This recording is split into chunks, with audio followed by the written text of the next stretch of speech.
Hello everyone, welcome back to my channel Vivas passion. আমি dahlia. আজকে আবারও একটা নতুন ব্লগ নিয়ে চলে এসেছি। আজকে কিন্তু 2 জানুয়ারির 2 তারিখ। আজকে হলো আমার মায়ের জন্মদিন। তো মায়ের জন্মদিন আজকে সেলিব্রেট করব, সেই ব্লগটাই তোমরা দেখতে পাবে। মায়ের ইলিশ মাছ খেতে ভীষণ ভালোবাসে মা, তো সেই জন্য কিন্তু আজকে আমি মায়ের জন্য ইলিশের পাতুরি, তারপরে হচ্ছে নিজে হাতে লুচি আর পায়েস তো কালকেই মা নিজে করেছিল, তো আজকে আর পায়েসটা রিপিট করছি না আমি। আর আলুর তরকারি করছে পায়েল। তো সবাই মিলে চেষ্টা করছি মাকে আজকের দিন একটু স্পেশাল ফিল করানোর। তো সেই ব্লগটাই তোমাদের সাথে আজকে শেয়ার করব। আর কে গানা হয়েছে এটা কিন্তু মা জানে না। তো দেখতে থাকো গোটা ব্লগটা, আশা করি তোমাদের খুব খুব খুব ভালো লাগবে। এই যে এখানে পোস্ত, সাদা সর্ষে, কালো সর্ষে দুটো আমি ভিজিয়ে রেখেছিলাম, এখন জল ঝরাতে দিয়েছি। এটা আবার পেস্ট করে নেব। সর্ষে বাটার সময় সর্ষের মধ্যে কিন্তু আমি একটু পোস্ত দিয়েছি আর 3টে কাঁচা লঙ্কা আর তার সাথে একটু লবণ। এটা দিয়ে সুন্দর করে সর্ষেটাকে পেস্ট করে নেব। আর এদিকে দেখো ফ্রিজ থেকে মাছগুলোকেও বের করে রেখেছি। আর এবার কিন্তু মাছগুলোকে নুন হলুদ মাখিয়ে নিতে হবে। আর আমার পেস্টও কিন্তু রেডি। মাছটাকে নুন হলুদ মাখিয়ে ম্যারিনেট করে রেখেছি। আর এদিকে সর্ষে পোস্ত সমস্ত কিছু বাটা হয়ে গেছে। এবার কলা পাতাটা কেটে নিলাম। এবার কলা পাতাটা সেঁকে নেব। এটার সমস্ত যেটা ময়েশ্চার আছে আগুনে সেঁকে ময়েশ্চারটা তুলে দিতে হবে। তারপর এর মধ্যে ওই ব্যাটারটা আর মাছটাকে প্রিপারেশনের মতো তৈরি করব। তো চলো দেখতে থাকো। তাওয়ার মধ্যে এখানে আমি কলা পাতাগুলোকে হালকা একটু সেঁকে নিচ্ছি, যাতে কলা পাতার মধ্যে যে ময়েশ্চারটা থাকবে সেটা একেবারে চলে যায়। আর তোমরা কিন্তু এখানে চাইলে কুমড়ো পাতাও ব্যবহার করতে পারো। আমি কলা পাতা করেছি, অনেকে দেখবে মিষ্টি কুমড়োর পাতাগুলো ব্যবহার করে। তো আমি কলা পাতা দিয়েই করব, কারণ কলা পাতা দিয়েই বেশিরভাগ করা হয়। আর আমি মাকে কিন্তু দেখেছি মা যখনই করে তখন কলা পাতা দিয়েই করে। এবার হচ্ছে মেন প্রসেস, যেটাই হচ্ছে আসল। কলা পাতাটার মধ্যে আমি এখানটায় নিয়ে নিয়েছি যে পেস্টটা, সর্ষে পোস্ত কাঁচা লঙ্কা লবণ দিয়ে যেটা বেটেছিলাম। আর এর উপরে কিন্তু ম্যারিনেট করে রাখা মাছটাকে দিয়ে দেবো, যেটা নুন হলুদ দিয়ে ম্যারিনেট করে রাখা ছিল। আর এই মাছটার উপরে আবারও পেস্ট দিতে হবে, মানে এই মাছটাকে পুরো সর্ষের পেস্ট দিয়ে ঢেকে দিতে হবে। আর তার উপর একটা কাঁচা লঙ্কা দিয়ে দিতে পারো, কাঁচা লঙ্কাটা অপশনাল। আর তার উপরে একটু সর্ষের তেল ছিটিয়ে কলা পাতাটাকে মুড়িয়ে সুতো দিয়ে বেঁধে নিলেই কিন্তু একবারে রেডি হয়ে যাবে।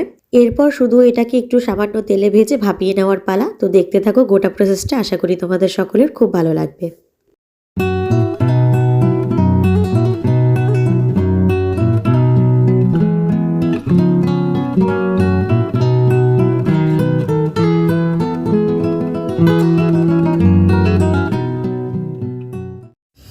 একটা কোনো রকমের টোপলা করে বাঁধার পর শেষ পর্যন্ত মায়ের সাহায্য নিতেই হলো। এই যে মা এখন বেঁধে দিচ্ছে আমাকে। ভেবেছিলাম যে পুরোটা একা করব, কিন্তু এই যে আবার সেই মায়ের শরণাপন্ন হতে হলো। মা এখন আবার আমাকে বেঁধে দিচ্ছে। দেখো, এর আগেও বানিয়েছিলাম, মাকে আমি বানিয়ে খাইয়েছিলাম, তখনও কিন্তু মায়ের হেল্প ছাড়া আমি বাঁধতে পারিনি। সব কিছু আমি করতে পারি, বাকি সব প্রসেস হয়ে যায় আমার দ্বারা, শুধু এই পাতুরিটা বাঁধতে আমি পারি না। একা একা হয়ই না আমার হাতে। আর আমার বাঁধাটা দেখো কীরকম একটা টোপলার মতো, আর মায়ের বাঁধানোটা দেখো কত সুন্দর। একেই বলে বাংলাদেশের মেয়ে না মা।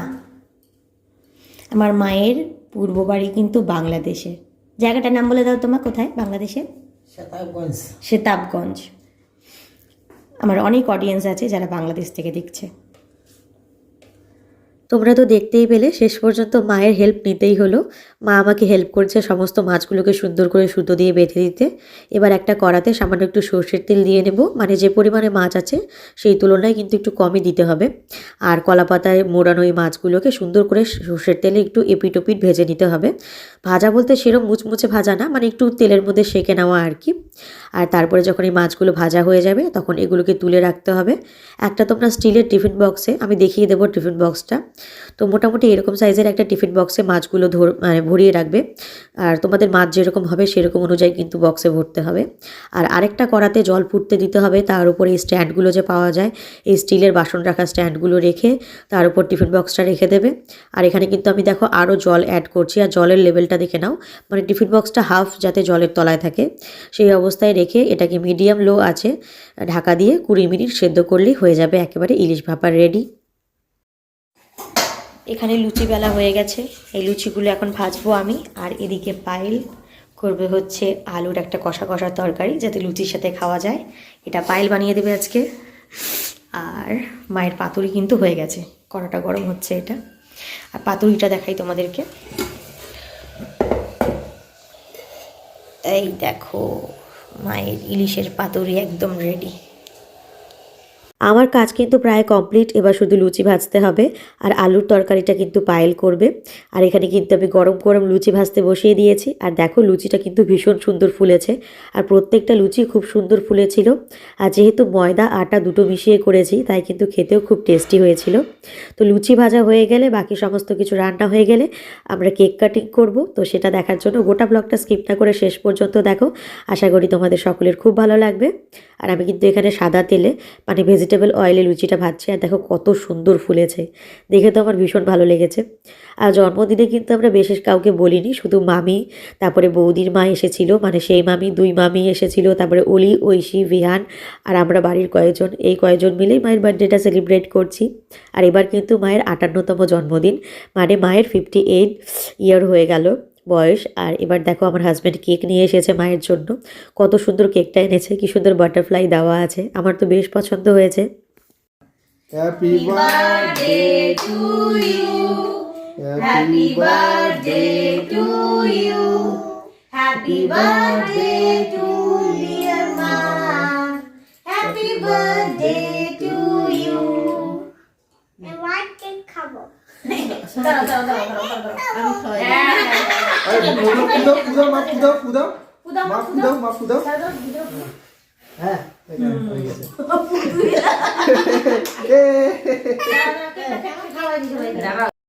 এই যে পাতুরি আর তার সাথে মাছের ডিমের বড়া।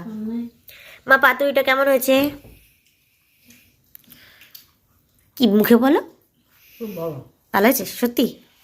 এই যে আমার হাজবেন্ড দুই হাত দিয়ে কাটা বাচ্ছে, ইলিশ মাছের এত কাটা, কাটা আর বাঁচতে পারছে না।